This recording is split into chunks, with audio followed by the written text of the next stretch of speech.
2025년 하반기 주목해야 할 관심 섹터와 관련주를 제공해 드립니다. 네, 반갑습니다. 허브경제TV입니다. 이번 시간에 같이 볼 종목은요, 우리 보로노이 같이 한번 보도록 하겠습니다. 오늘 하루도 우리 또 보로노이 주주분들 이번 주도 정말 수고 많으셨습니다. 이번 주 보로노이는 사실 큰 금요일날, 저번 주 금요일날 움직임 한번 보여주고, 이번 주는 뭐 크게 사실 시장도 그렇고 종목들도 뭐 몇몇 종목들을 제외하고는 그렇게 뭐 열심히 움직인다라는 느낌을 주기는 좀 어려웠던 것 같아요. 근데 지금 계속 보로노이 VRN11에 대한 기대감은 여전히 좀 계속 부각이 되는 모습은 맞는 것 같습니다.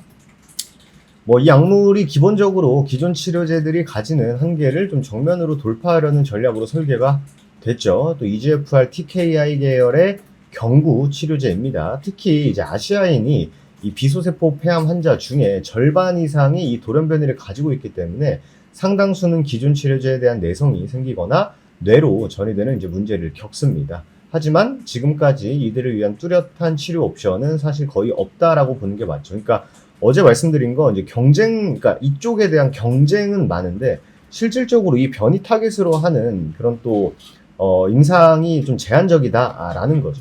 그렇기 때문에 이 VRN11이 주목받는 이유기도 하겠죠. 이미 뇌전이를 동반한 고위험군을 타겟으로 개발이 진행이 되고 있고, 이미 나왔었던 임상 1상 초기 데이터는 꽤 고무적이었죠. 그래서 뇌 투과율에서 기존 3세대 약물인 타그리스보다 100% 이상 높게 나타났고, 실제 뇌 전이가 있던 환자에게 뇌 병변이 완전히 사라지는 사례도 관찰이 됐습니다. EGFR이라든지 L858R 그리고 C797S와 같은 복합 돌연변이의 뇌와 폐, 흉막까지 전이됐던 환자였는데 VRN11 투여 이후에 뇌병변이 사라지고 부분적인 관해까지 나타난 것을 우리가 확인을 했었죠. VRN11이 단순히 이제 EGFR 변이뿐만 아니라 C797S라든지 T790M과 같은 내성 돌연 변이에도 강한 효능을 보였었죠.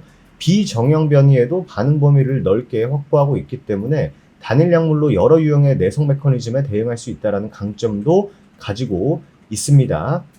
그리고 지금 어떻게 보면은 진짜 할 만큼 다 했었던 여러 항암 치료를 다 받았던 환자에게도 투여한 결과 단 한 달, 4주 만에 표적 병변이 43%나 줄었었죠. 최대 10개의 선행 지표를 받았던 환자였다라는 점을 감안하면은 꽤 빠르고 강력한 반응으로도 볼 수 있습니다. 그리고 안정성도 당연히 중요하겠죠. 그래도 2 이상의 그래도 1, 딱히 이런 또 부작용도 확인이 되지 않았다라는 거. 그리고 이제 사실 AACR, 아스코, 에스모를 통해서 VRN11의 데이터를 지속적으로 공개가 되고 있고, 그리고 내년 하반기에는 2비상 또는 3상 진입을 계획하고 있습니다. 그래서 말씀드렸던 게 단순히 2차 치료제가 아니라 1차 치료제로서도의 경쟁력을 가질 수 있도록 개발 전략을 세우고 있다는 점도 우리가 주목해 볼 만한 점이지 않나라고 생각을 합니다. 그리고 제가 한 달 전에 이 FDA가 가속 승인에 대해서 문이 조금 열렸다. 좀 더 빠르게 좀 진행할 수 있다라는 부분에 대해서 코멘트를 좀 드린 적이 있는데, 지금 비소세포 폐암이라는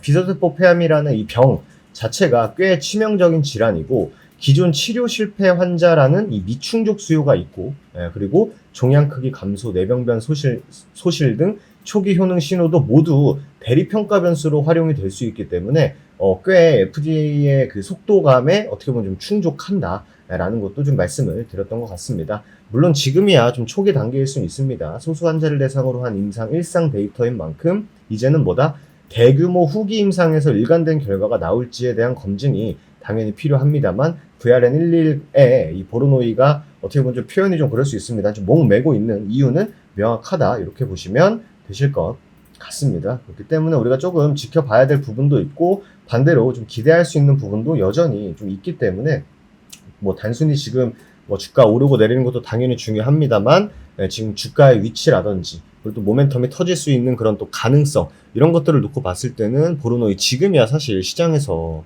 많은 사람들이 그렇게 관심을 갖고 있진 않지만, 항상 말씀드렸죠. 개인들의 관심 밖에 있을 때가 언제나 준비할 수 있는 그런 시점이다라는 거.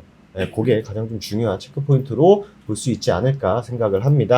어쨌든 한 주가 마무리가 됐는데요. 이번 주는 아무래도 이제 개별적인 실적과 그리고 플러스 관세에 대한 부분이 좀 불거지다 보니까 시장이 조금은 좀 눈치 보는 흐름이 좀 이어졌습니다. 이럴 때일수록 여러분들이 어떤 종목을 사둬야 되는지, 어떤 섹터를 봐야 되는지에 대한 내용을 텔레그램을 통해서 다 정리해드리고 있으니까 텔레그램 입장만큼은 여러분들이 꼭 해두시기 바라도록 할게요.